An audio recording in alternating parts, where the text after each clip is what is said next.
It's impossible to compare, or really even measure, economic growth and technological advancement over the last 10,000 years. But if it was possible, and you were charting it on a graph, what you would see is a velocity acceleration curve. Progress is very slow at the start, but it picks up as time goes on, especially when you see bronze, the wheel, the animal-drawn plow, writing, and other breakthroughs slowly introduced.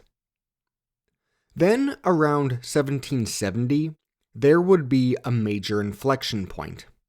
Growth explodes, and the pace of change today is unlike anything in history. With new inventions, growth recreates itself and fuels itself, so that economic revolution is made seemingly permanent. As a result, progress becomes a given.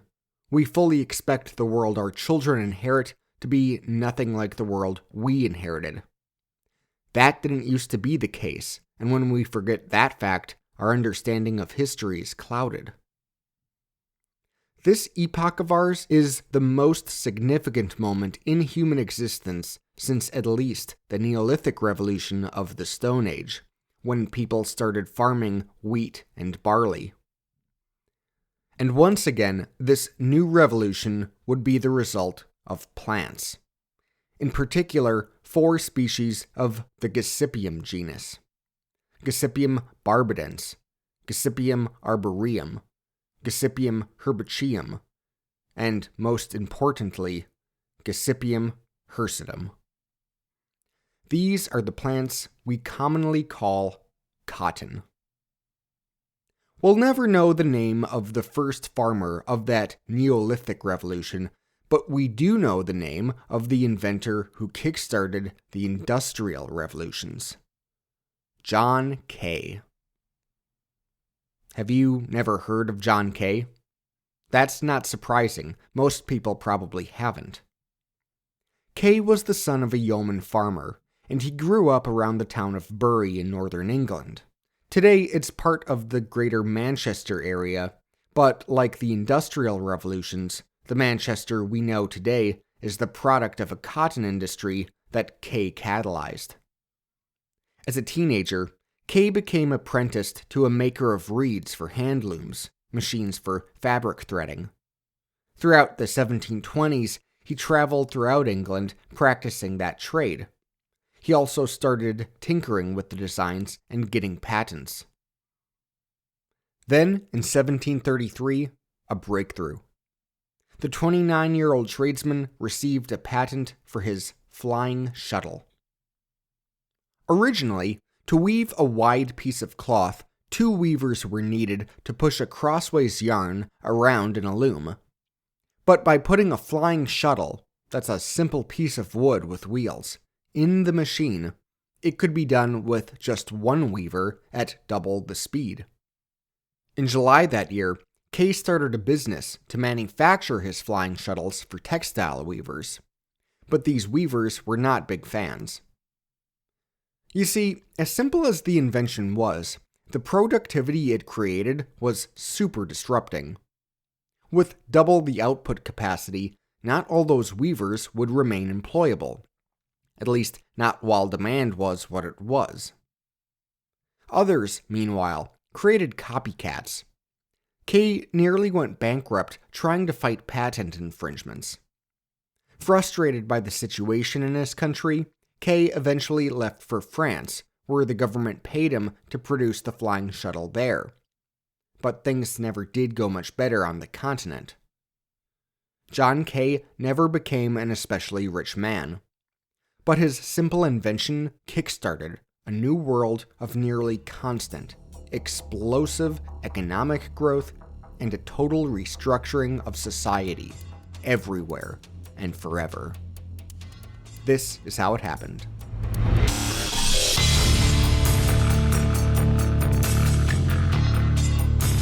This is the Industrial Revolutions. Chapter 5: The Textile Industry.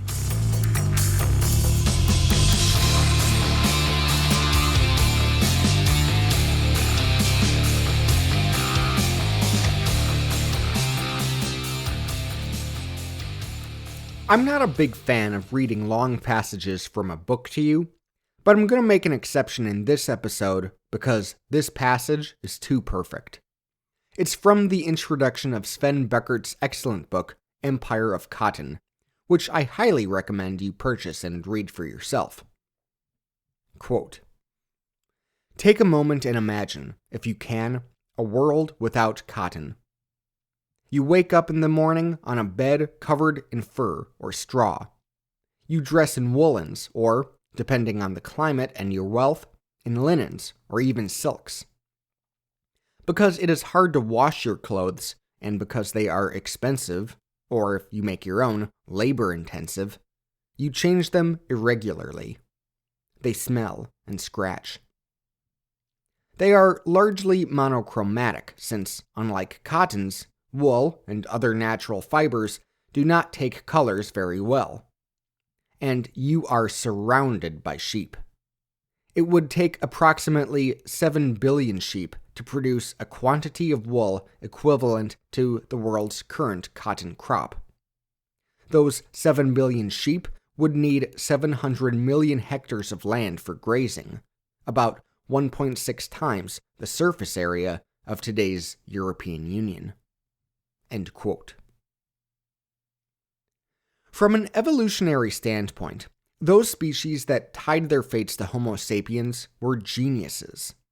Certainly, that was the case with those animals we use for meat, dairy, silk, wool, and other human needs. Today, human beings make up about 28% of the world's large animal biomass. Our domesticated animals, cows, sheep, horses, chickens, pigs, make up another 64%. Only 9% of that biomass are the world's large animals that are wild and free, like lions, elephants, monkeys, penguins, sea turtles, and so on. And many, if not most, of those species will go extinct in the wild before you die. With climate change, many plant species are threatened too. But once again, those plants that have made themselves useful to humans will likely survive. Apple trees, sugarcane, grapevines, and soybeans have spread their genes across the planet in huge numbers. They're going to be around a long time. But of all the plant species, there were probably no others that saw such great success in their interactions with humans than wheat and barley, which spread out of the Fertile Crescent 10,000 years ago, making themselves indispensable so long as humans want bread or beer. No others except, of course, cotton. That miracle plant we use to cover ourselves. It's a fantastic fiber. When you wear it, you won't get too hot, but you won't get too cold. It stretches nicely. You can wash it easily, dry it easily, and do it over and over and over again. If you're interested in making a fashion statement, there are few other materials as useful for carrying the colors you want to wear. It was domesticated in both modern-day Mexico and Pakistan, and spread across both the Old and New Worlds before Columbus set sail. During the Middle Ages, it was grown in North America, South America, Africa, and Asia. But it didn't grow in Europe, at least not most places in Europe, where the climate is too cold. It was just as well since Europe had a strong wool industry, and one of the primary benefits of cotton is how it breathes in warm weather. But as the age of global empires continued, and Europe came to dominate all forms of trade, they started noticing the benefits of cotton. In particular, they found it useful to sell cotton from India to buyers in Africa. The cotton wasn't only grown in India, but processed there too, using millennia-old techniques of spinning raw cotton into yarn and weaving the yarn into cloth. These operations usually took place nearby the cotton fields. Occasionally, the European traders would sell the cotton goods, calicos or muslins as they call them, back in their own countries too. By the early 1600s, English merchants were importing cotton and getting it produced via their cottage industry networks of wool weavers, using the old putting out system. It didn't always go well. For one thing, it seriously alienated the traditional wool industry in Great Britain, which wanted to protect itself from new competition. Several attempts were made to ban cotton imports, with Parliament debating the matter in 1623. At one point, women wearing calicos in London set off a riot when they were attacked by wool workers.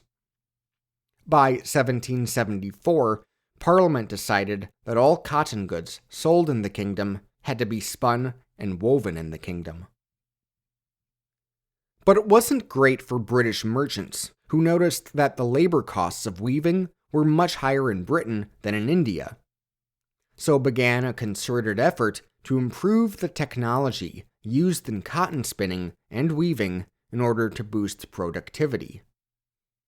And to figure it out, they went to India to investigate the techniques used there for thousands of years.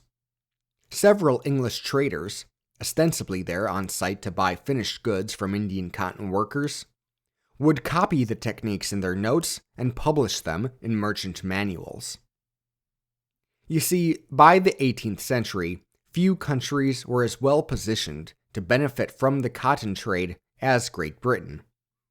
Thanks to its ruthless East India Company, a growing market in its colonies, and its unique geographic position with easy access to waterborne shipping, Great Britain was selling cotton goods to the Americas, Africa, Russia, and throughout Europe.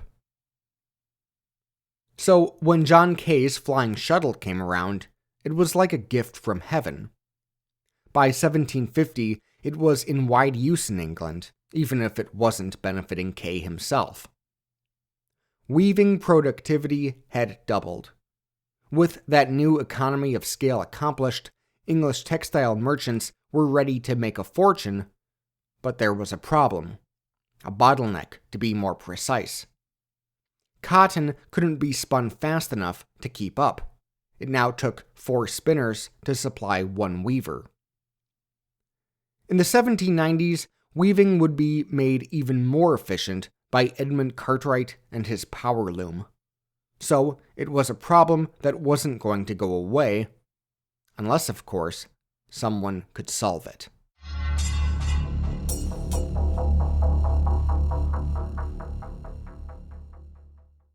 It all starts by planting the cotton seed. When the cotton plant grows, you pick off the white, fluffy fiber. Then you need to clean it, removing the seeds, and prepare it for spinning, a process known as scutching. From there, it needs to be disentangled and intermixed in a process called carding. From there, there's a few more steps to turn it into a roving, a long, narrow bundle that can be used for spinning. And spinning, that is, getting the cotton thin enough to be made into yarn for weaving, is a laborious process. By the 1760s, British artisans were looking for a way to scale that process. It was an illiterate weaver named James Hargreaves who figured out how to do it. Legend is that Hargreaves got the idea when he saw a traditional spinning wheel that had been turned over on the floor, so it was lying flat rather than vertically, while the spindle was upright. Despite the state of the machine, the wheel and the spindle both continued to revolve. And so, he thought, what if you added more spindles to the contraption, laid upright? You'd be able to spin several threads of yarn at once. The bottleneck of spinners supplying weavers would be fixed. Hargreaves got to work. He wasn't a man of means, so he was only able to build a few of these spinning engines for himself and a few neighbors. At first, he was able to make 8 separate threads at once. Then he tinkered with the machine to get 16 more on there, tripling the speed of spinners. The idea spread. Within 20 years, there were about 20,000 of these engines across Britain. Like many at the time, they didn't call it an engine, but rather the abbreviated gin. And then they affectionately expanded that word with an NY, and the device would go down in history as the spinning jenny. Like fellow Lancashire native John Kay, Hargreaves never got rich off his invention, and today not very much is known about him. But also like Kay, we know Hargreaves' invention created a backlash. With the productivity created by the spinning jenny, the price of yarn fell sharply, angering the spinners in his community. Hargreaves had to leave his village for Nottingham. The process of spinning was further improved by another Lancashire native of humble origins. Only this guy wouldn't go down in poverty and obscurity. Richard Arkwright was born just months before John Kay received his patent for the flying shuttle. Arkwright's father was a successful tailor and guild member in Preston. But there were many children in the family, with Richard being the youngest of 7 who survived into adulthood. There was no money left for his education. He had to be taught to read and write by his cousin Ellen. Then, as a teenager, he became apprenticed to a barber and wig maker in nearby Kirkham, before setting up his own shop down in Bolton. From there, he traveled around the country, collecting human hair for his wigs. Like Kay and Hargreaves, Arkwright also had a knack for invention. He developed a new dye for wigs that allowed them to be washed without losing color, which, in 18th century fashion, was a big deal. The income he earned from this business allowed him to expand into other ventures. And around this time, no doubt because of the advancements he saw in spinning and weaving, he became obsessed with textiles. At one point, he befriended a clockmaker named John Kay at a tavern. And don't hate me, but no, it's a different John Kay. I'm sorry. As it turned out, clockmaker John Kay had a neighbor and friend named Thomas Hayes, an inventor who had previously developed his own spinning jenny and an improved carding machine. Hayes had asked this clockmaker to produce some metal wheels for his new spinning machine he tried building.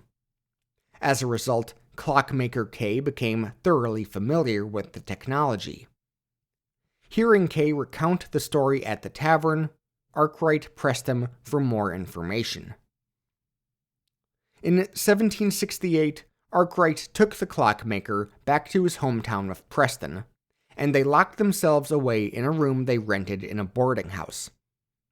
There they invented a new spinning frame, using rollers that would effectively automate much of the spinning process. A few years later, Arkwright teamed up with 2 investors from the nonconformist religious community, Jedediah Strutt and Samuel Need, who gave him the funds he needed to put this new machine into use. From Nottingham, they headed northwest to a small village on the River Derwent. In the river, they conducted a little experiment to see if the water power would be useful to make the machine go without human labor. This new water frame would completely revolutionize manufacturing, and it would happen here, in this village, Cromford. Arkwright was not the first to try cotton spinning by watermill, but he was the first to do it successfully, and the Cromford Mills would become one of the birth sites of the Industrial Revolutions. In December 1771, Arkwright put an employment ad in the Derby Mercury, seeking some skilled mechanic types, but also weavers of all backgrounds. In all, Arkwright hired about 200 workers, mostly women and children. The operation ran day and night, with 2 12-hour shifts. Cromford Mills helped grow Arkwright's fortune, and he went on to invent new machines, including a new carding machine he patented in 1775, and build new mills at Wirksworth and Matlock Bath. He lost most of his patents in the mid-1780s as guys like Thomas Hayes successfully sued him. But he was still able to create a cotton spinning empire that his son, Richard Jr., would inherit and continue to grow, amassing a larger fortune still. With that money, Richard Jr. would join the gentry, and his son, Richard III, would become a member of Parliament. Even Richard Sr. would have an opportunity to climb the social ladder in his lifetime. He was knighted Sir Richard Arkwright in 1786. Arkwright came a long way, but his water frame would not be the capstone of cotton spinning. For that, we need to head back to Lancashire.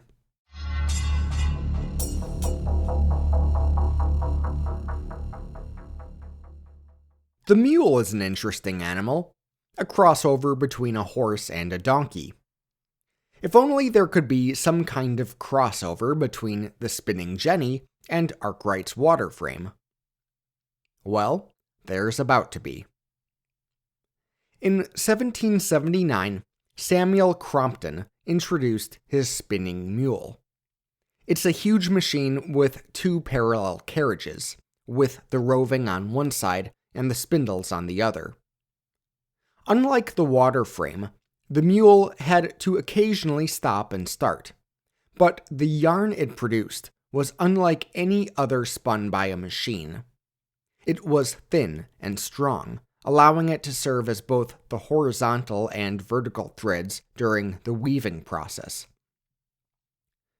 Crompton was born in Bolton. His father died when he was a boy, leaving his mother to provide for the family.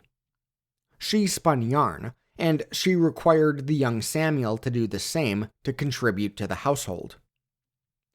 Frustrated by the spinning jenny, he developed his own machine, powered by water, capable of spinning 200 and eventually 1,300 spindles at once.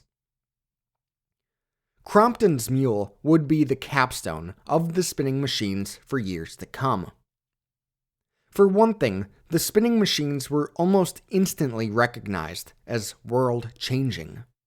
Britain treated these new technologies as intellectual property to be heavily guarded, even criminalizing the export of the new technologies for nearly 50 years, starting in 1786. Spies from across Europe went to Britain to steal the secrets of their success, especially the French. Often posing as tourists or workmen, and often hanging around the local pub of an industrializing city, they would try to pick up details about how the new machines worked so they could take the ideas back to their own countries. For another thing, with machines the size of the mule, the mills they were put in got absolutely enormous. At up to 6 stories high, they dominated the views of the traditionally pastoral countryside. One of the first to expand the mill concept for this massive scale was the 26-year-old Samuel Gregg, who set up his Quarrybank Mill on the River Boylan, just south of Manchester, in 1784. Born in Belfast, Gregg was a Scots-Irish Presbyterian whose father sent him to Manchester when he was a child.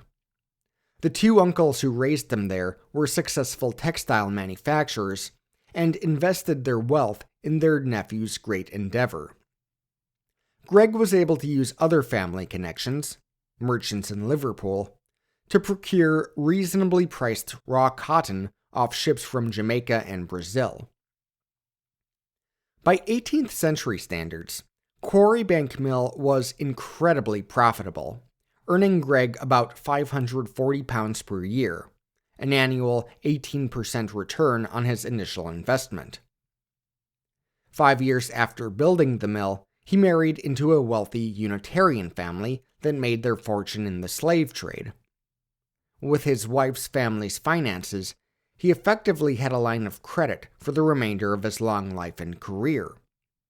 It allowed him to invest in more spindles, build 4 more mills, and employ more than 2,000 workers. How Samuel and Hannah Gregg went about their business was similarly fascinating.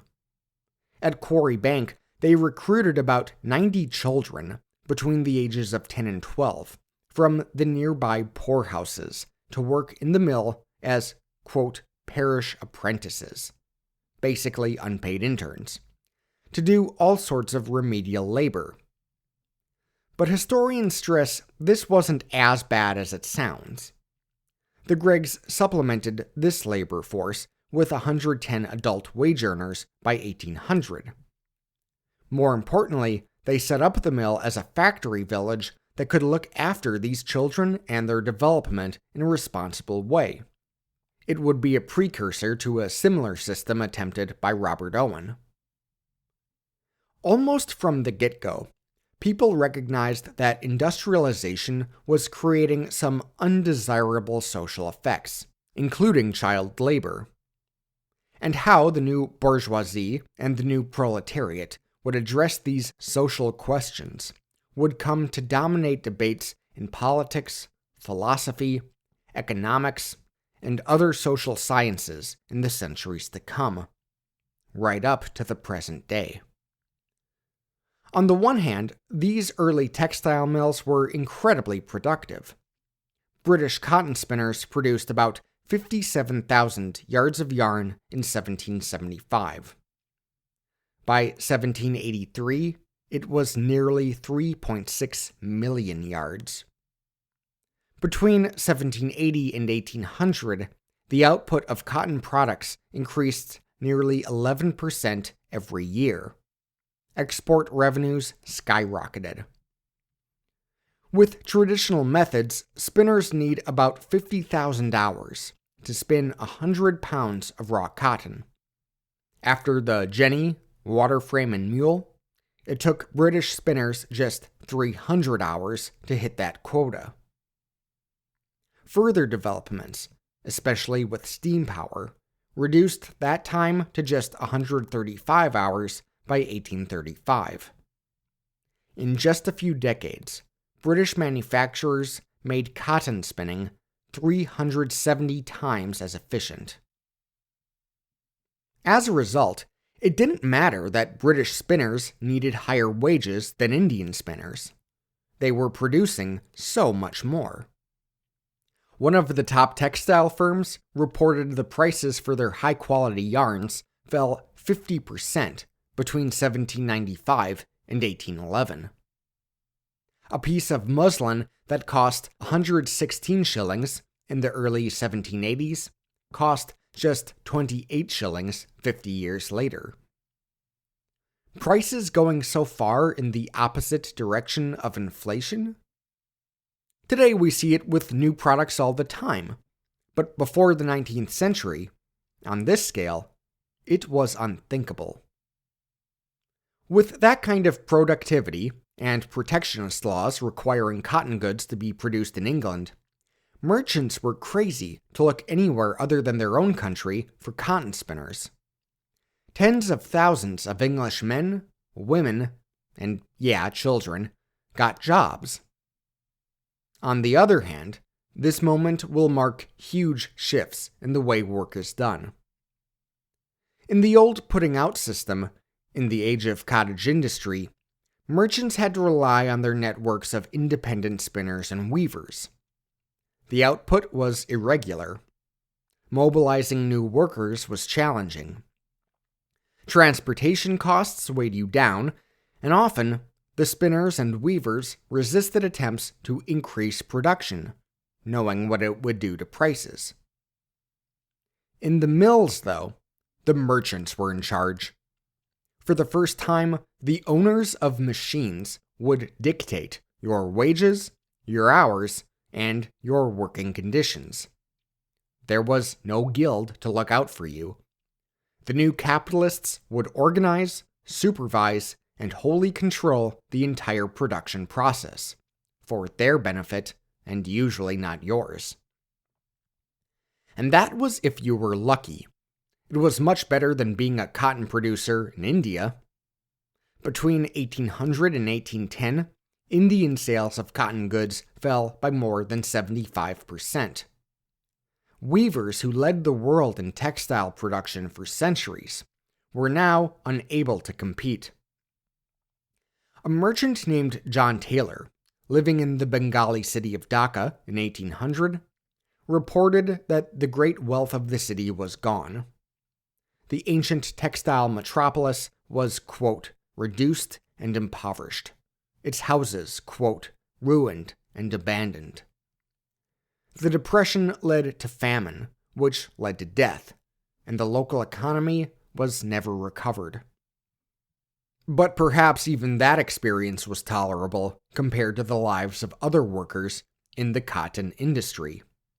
Because, God forbid, you were born to pick cotton in the Americas.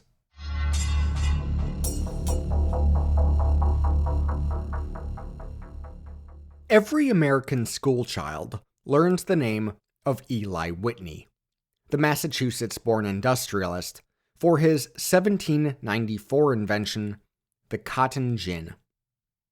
But they don't learn it because Whitney was an American. They learn it because of the role the cotton gin would play in the first act of American history.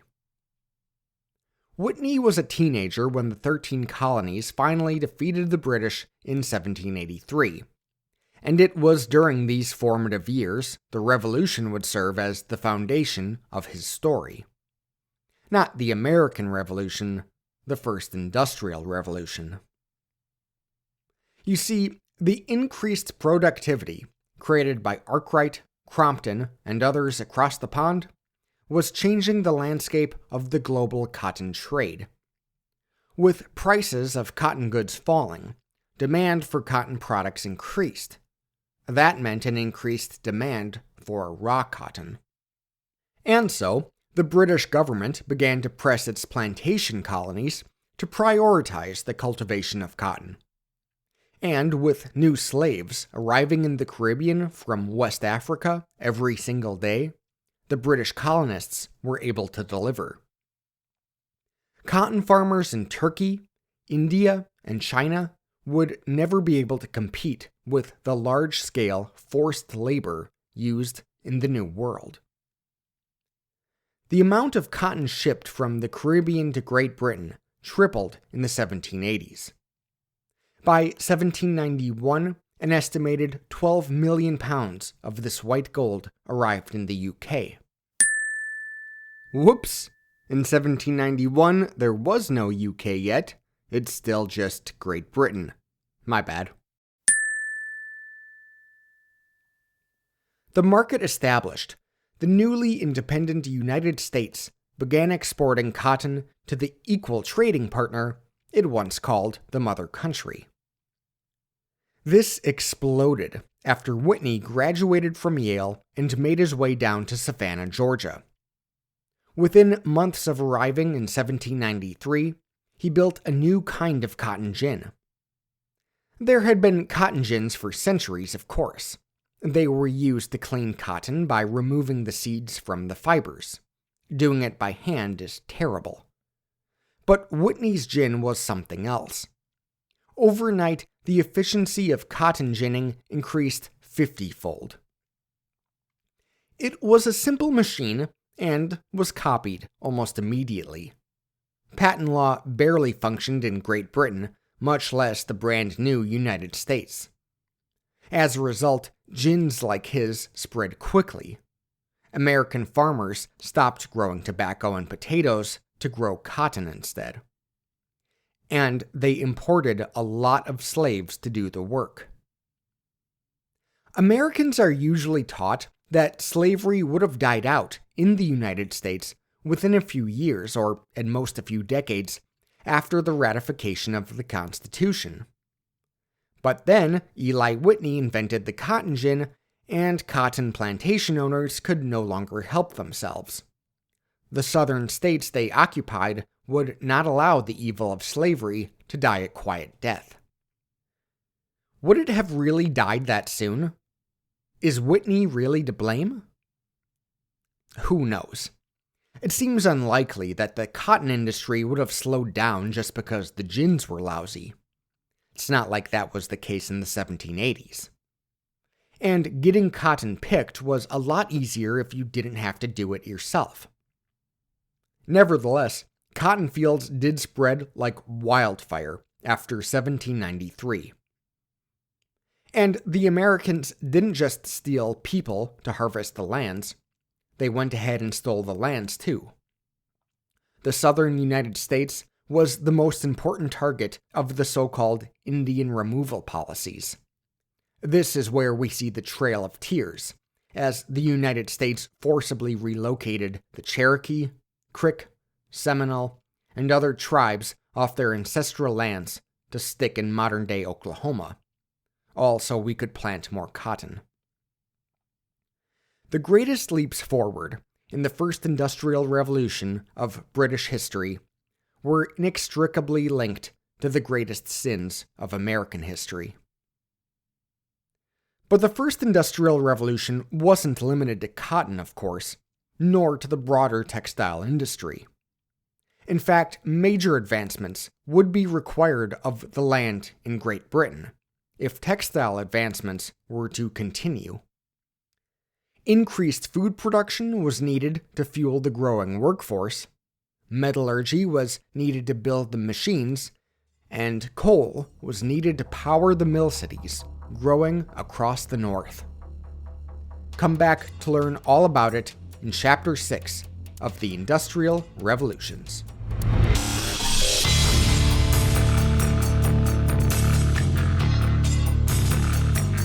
There is a Chapter 5 bonus episode. I talked to my friend Kate, a traditional textile weaver, about her work here in the 21st century. And if you're super confused about all these looms and gins and jennies and mules and water frames, don't worry.